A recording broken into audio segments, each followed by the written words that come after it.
और अब सुचारू रूप से संचालन यहाँ से चलेगा पूरे जिले में और पूरी लोकसभा पांचों विधानसभा क्षेत्र। काफी प्रचार में पिछड़ गए, कैसे इसको पूरा करेंगे? नहीं, कोई नहीं पिछड़े। भारतीय जनता पार्टी के जो प्रत्याशी हैं वो हमसे एक दिन पहले घोषित हुए थे। हमारा एक दिन का आगा पीछा है। बाकी तो इस लोकसभा की जो जनता है वो अपना मन बना चुकी है, परिवर्तन चाहती है, बदलना चाहती है, क्योंकि पूर्व में देख चुकी है, इन सांसद को भी देख चुकी, इससे पहले वाले को भी देख चुकी। अब जो नए प्रत्याशी हैं और इनको भी आजमा चुके हैं पिछली मर्तबा वोट देकर। तो फिरोजाबाद लोकसभा की जनता अपना मन बना चुकी है, परिवर्तन लाना चाहती है। आपके प्रमुख मुद्दे क्या रहेंगे? सर्व समाज को साथ लेकर चलना, सर्व समाज का काम करना, भाईचारा कायम रखना, और चाहे किसी धर्म, किसी जाति, किसी बिरादरी का हो, उन सभी का सेवक बनकर उनके विश्वासों पर खरा उतरना।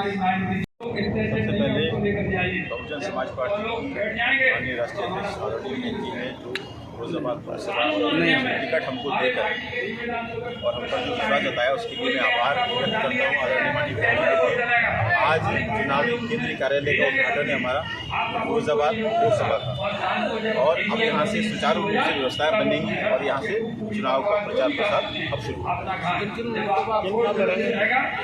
मेरा अहम सबसे पहला मुद्दा है विकास और भाईचारा। मैंने पहले दिन भी, जिस दिन नॉमिनेशन फाइल किया था, मैंने ये कहा था कि जो सिटिंग सांसद थे उनका काम भी फिरोजाबाद की जनता ने देखा है, इससे पहले जो सांसद थे उनका काम भी देखा है, वही है लोग। तो मैं ये कहना चाहता हूँ आपके माध्यम से फिरोजाबाद की जनता से कि आपने दो लोगों को देख लिया, 5 साल के लिए मुझे मौका दें, चौधरी बशीर को, अपने बेटे को, बच्चे को, और जिस तरह से मैं आपकी सेवा करने के लिए सेवा भाव से आया हूँ।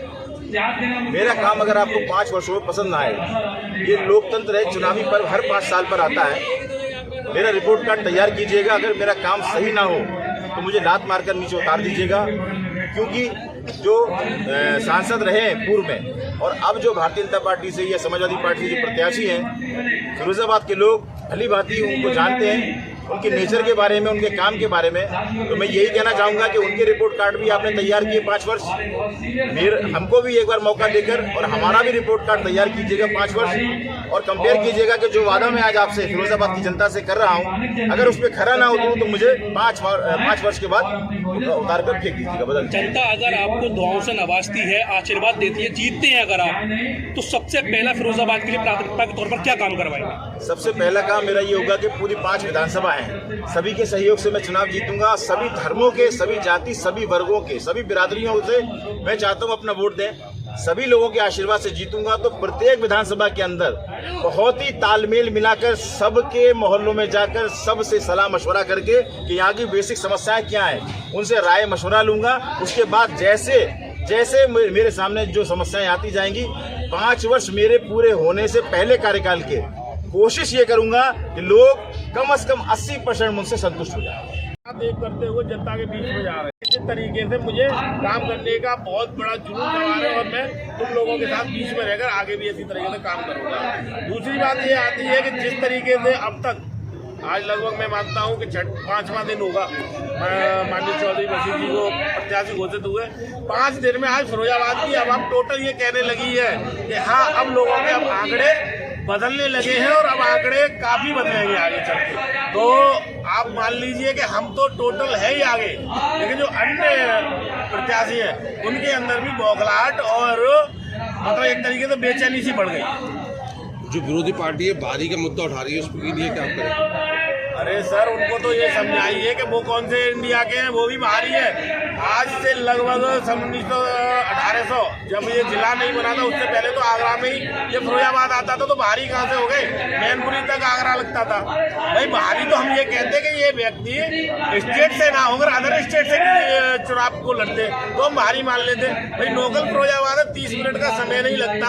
इतनी देर में अगर कोटला फरियाद से आने वाला व्यक्ति फिरोजाबाद को टच करेगा, इतनी देर में आगरे का व्यक्ति फिरोजाबाद को टच कर लेगा। जिससे कि इससे पूर्व में 40 किलोमीटर दूर सिरसागंज में पूर्व सांसद रहे हैं, उससे ज्यादा दूर तो आगरा है नहीं। तो आप कैसे कह सकते हो बाहरी है? तो ये तो सब लोगों के माइंड मोटिवेट करने के लिए बाहरी का टैग लगाया जा रहा है। बाहरी नहीं है, सारे लोग लोकल हैं और लोकल में ही यहाँ रहकर चुनाव लड़ रहे हैं। अच्छा, जिस तरीके से अभी जो पहले कैंडिडेट 100 थे उनको बदला गया है, इस बारे में आप क्या कहना चाहेंगे? देखिए सौली जी की बात तो क्लियर ये है कि आपको नहीं पता होगा कि तो पार्टी कुछ अपनी पर्सनल मर्यादाएं होती है, उनको देखते हुए जिस तरीके से सौली जी को बदला गया है वो मैं आपके सार्वजनिक मंच से नहीं कह सकता। आप मिलेंगे तो मैं अकेले कह दूंगा। वो किसी अन्य दल से मिलकर मोटा फायदा लेकर हमारे टोटल चुनाव की कैंपेनिंग को खत्म करना चाहते थे। इस बात की बखूबी हमारे कोऑर्डिनेटरों के जरिए माननीय बहन जी को पता चल गई, तत्काल प्रभाव से बदलना पड़ा। नहीं हो सकता है कि आज हमारा बी फॉर्म भी नहीं भरा जाता। और मैं आपके सामने खुलकर कोई इससे बड़ी बात नहीं कहूंगा। यही रहने दीजिए कि वो चुनाव नहीं लड़ते।